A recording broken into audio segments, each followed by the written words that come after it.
Santa María Micaela del Santísimo Sacramento, Virgen. La situación en la pobrísima casa en que Santa María Micaela había acogido un grupo de desgraciadas muchachas era humanamente desesperada. Todas estaban enfermas por haberse contagiado con la gripe. La fundadora, en un arranque de sobrehumana fortaleza, atendía, ayudada en ocasiones por los propios médicos, que se sentían sobrecogidos ante tamaña grandeza, a las enfermas. Por otra parte, el dinero faltaba de manera angustiosa, y por si fuera poco, cuando la situación era más negra, uno de los mayores acreedores de la casa se había presentado a reclamar airadamente su dinero y había amenazado con el embargo. Entonces se veía aparecer en la puerta de la casa y detenerse un momento los coches señalados con los escudos de las más nobles casas de Madrid. Desde dentro, sin bajar, preguntaban a sus ocupantes al portero: ¿vive la superiora? Sí, señor, vive aún. Pues dígalo usted de mi parte, que como ella se ha querido todo esto y lo hace por su gusto, que lo sufra. No es más que una anécdota, pero como esta podrían contarse centenares. El estruendo que en la buena sociedad madrileña causó la decisión de Micaela Desmasiers, López de Castillo y Olmedo, vicondesa de Corbalán, de ponerse al servicio de las pobres mujeres caídas y consagrarse a la tarea de redimirlas, era tal que, usando frase ignaciana, podríamos decir que el mundo no tenía oídos para escucharlo. Su familia horrorizada deja de tratarla. Sus antiguas amistades le vuelven la cara. Personas que le debían favores le niegan la más mínima ayuda, porque aquello no tiene ni pies ni cabeza y se va a deshacer de un momento a otro. Por encima de todo esto, Micaela del Santísimo Sacramento se mantiene firme con una grandeza de ánimo, con un espíritu de fe tan colosal que su figura, nos atrevemos a afirmarlo rotundamente, es una de las más colosales del todo el santoral cristiano.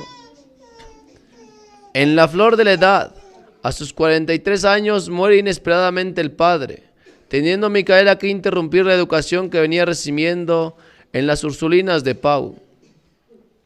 Poco después, su hermano Luis, el que en un accidente, una caída de caballo, muere en Toulouse.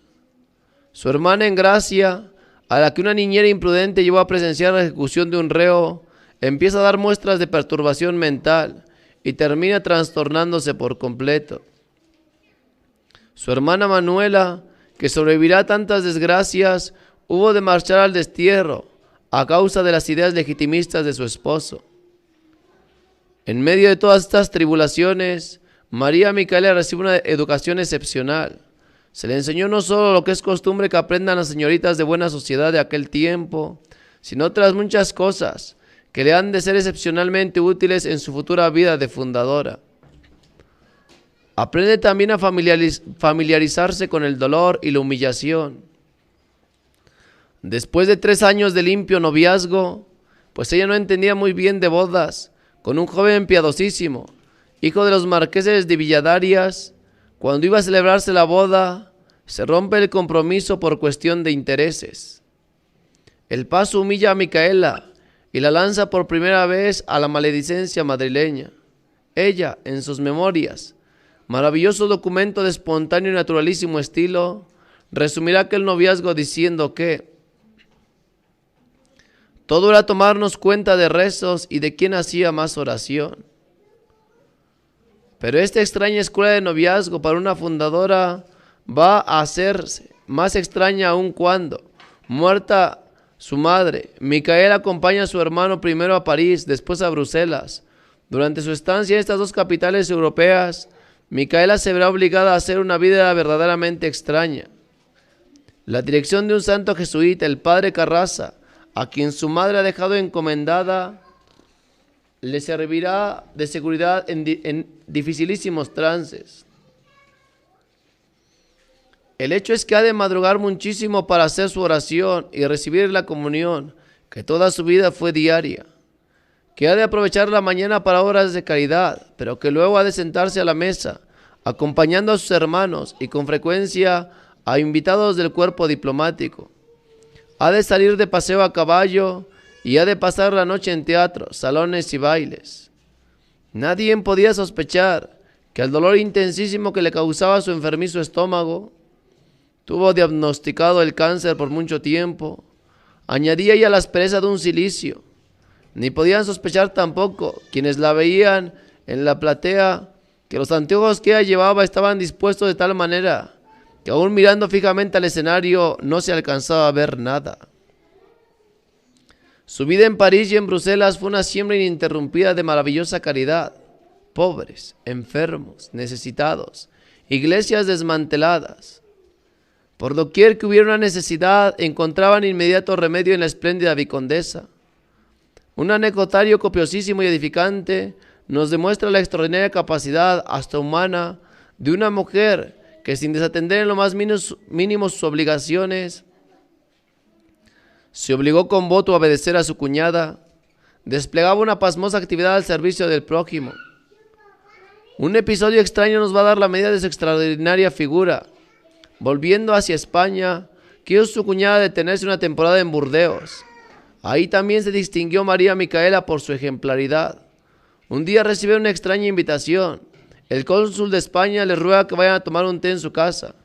Ellas oponen algunos reparos. El cónsul les explica que es el señor arzobispo quien se lo ha pedido porque quiere hablar con Micaela.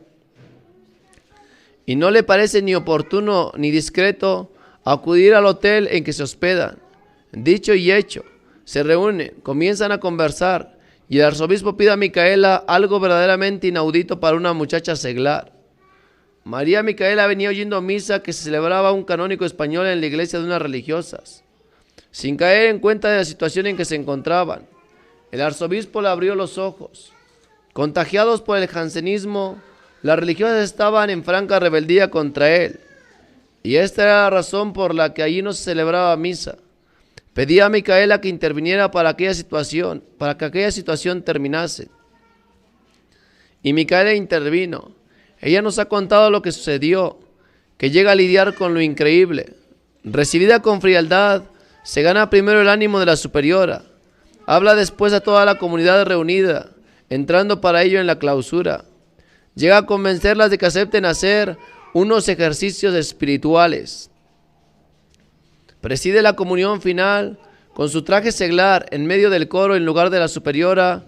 Convence a un grupo pequeño que aún se resistía y marcha de Burdeos dejando a unas religiosas enteramente reconciliadas con Dios y despidiéndola con lágrimas. El encuentro más decisivo de su existencia iba a tener lugar en forma inesperada y claramente providencial.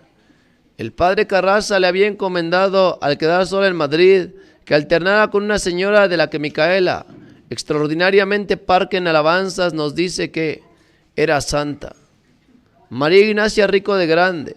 Esa señora la llevó un día al hospital de San Juan de Dios, donde, según nos dice Micaela, sufre el olfato, la vista, el tacto, los oídos.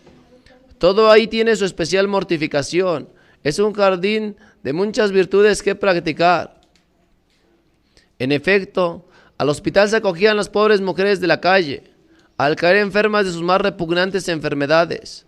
Micaela nada sabía de la existencia de tales mujeres, ni mucho menos del trato vil que la sociedad culpable les daba después de haberlas corrompido.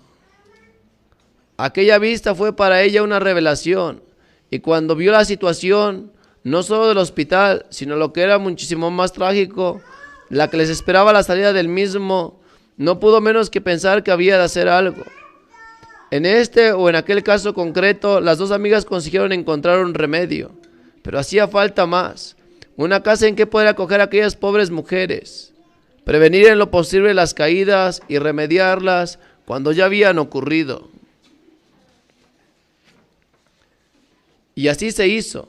En una insignificante casita inició María Micaela su maravillosa obra de caridad. La comisaría de Cruzada le ofreció alguna ayuda. Se formó una junta y se preparó un sencillísimo reglamento. Pero claramente se veía que aquello no podía seguir en manos mercenarias y que únicamente quien lo hiciera por Dios podía soportar las dificultades, humillaciones, los desprecios del trato que conlleva el trato con aquellas mujeres. Se produjo entonces uno de los episodios más dolorosos de su vida. Se hicieron cargo de la casa unas religiosas francesas, pero desgraciadamente pronto se vio que no habían sido leales ni en los ofrecimientos ni en las obligaciones que habían asumido. Contra lo que habían afirmado, no tenían práctica ninguna de aquella clase de apostolado. Por otra parte, en la vida económica de la casa había muchos aspectos oscuros, obedeciendo al parecer a compromisos con la casa central. Lo cierto es que la situación se hizo insostenible. Micaela, apoyada por la autoridad eclesiástica que le daba plena razón, hubo de recurrir a medios extremos. Y mientras en medio de un griterío espantoso, con la casa rodeada por la fuerza pública, salían las religiosas, Micaela se hacía cargo de nuevo de las muchachas ahí acogidas. Con sobrecogedora grandeza de ánimo hizo frente a la situación. Pensando seriamente las cosas, vio que Dios la llamaba a aquella tarea. Dejó su casa, se quedó a vivir con ellas e inició ya de lleno su espléndido apostolado. Y empieza una vida en la que, sin paradoja alguna, sino con toda verdad, se puede decir que lo sobrenatural es enteramente natural. No hay una peseta en la casa, ni siquiera carbón para encender la lumbre. A media mañana llega un religioso filipino, visita el colegio y entusiasmado regala 3 onzas de oro. La comida de aquel día es espléndida y las colegialas piensan que el encender tan tarde la cocina ha sido una broma de la superiora.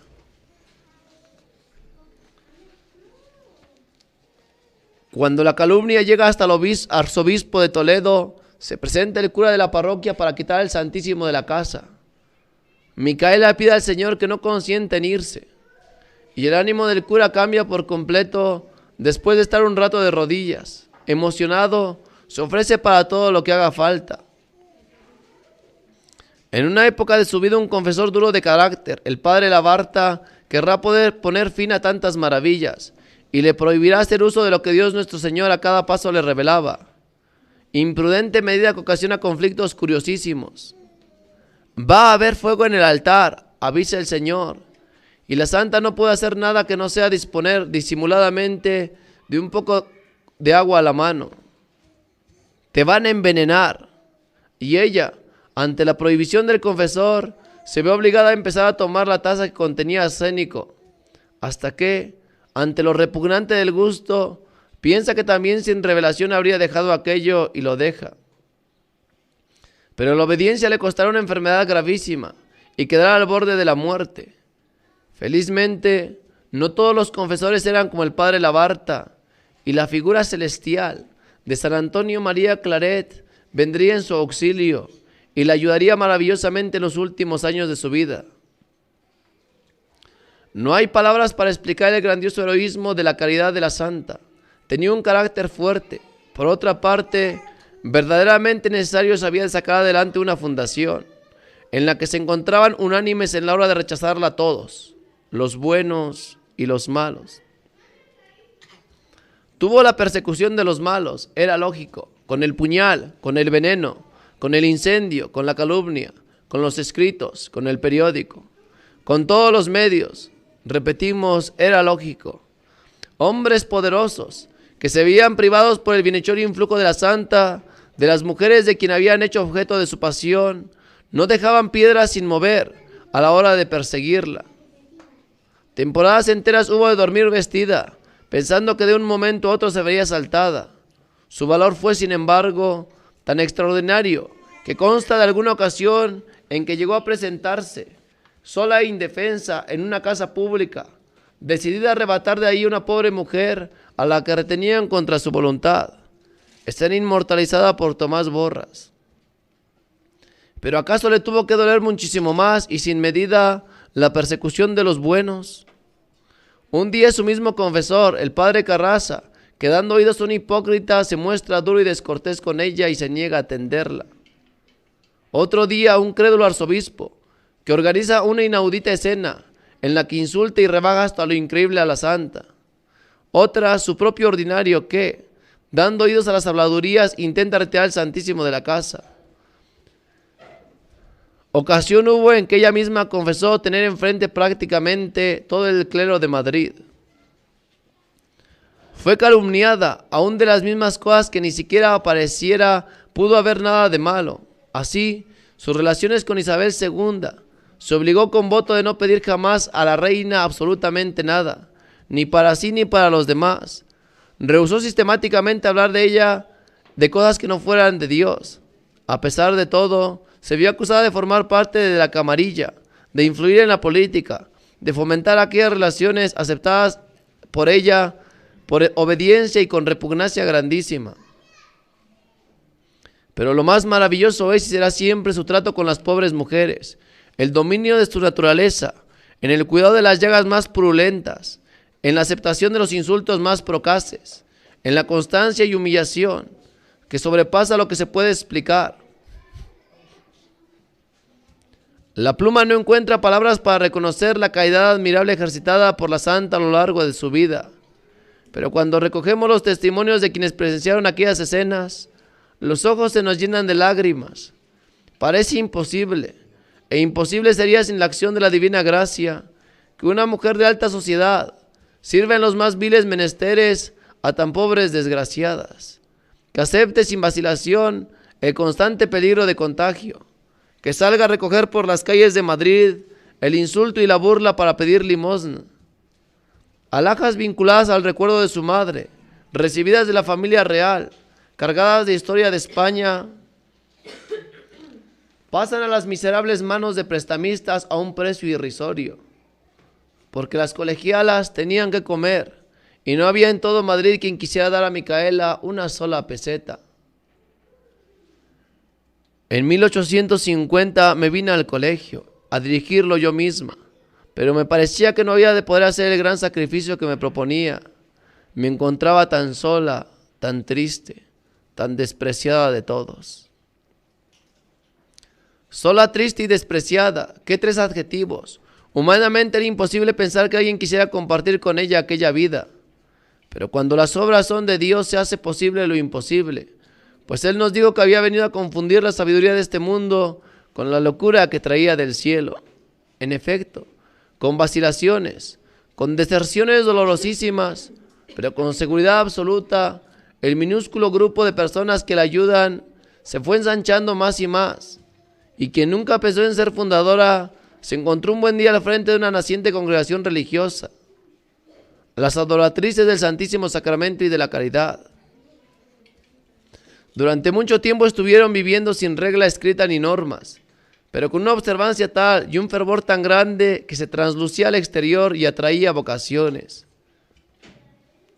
El 6 de enero de 1859, festividad de los Santos Reyes, hicieron los votos simples Micaela y sus 7 primeras compañeras. El 15 de junio de 1860, Micaela hace sus votos perpetuos. Poco a poco se fueron ordenando todas las cosas y se inició la expansión del instituto, primero a Zaragoza, después a otras muchas poblaciones españolas que la llamaban con interés, Valencia, Barcelona, Burgos, etc. También en estas fundaciones le esperaban episodios parecidos a los de Madrid.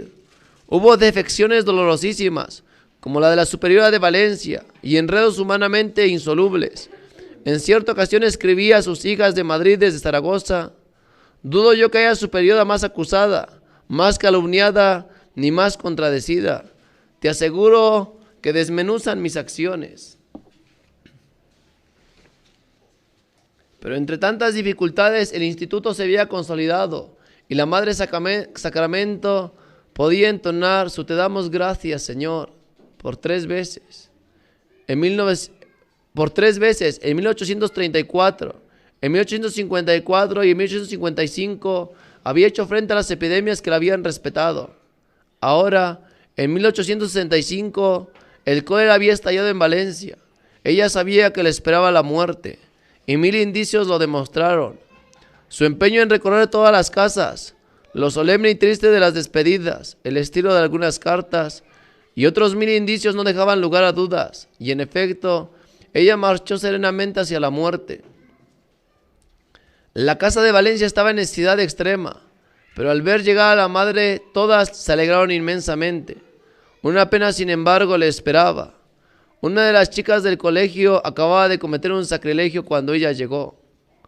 Deshecha en llanto, se postraba en la capilla exclamando: ¿Cómo, Señor? ¿Cómo has podido consentir tamaña ofensa en tu casa?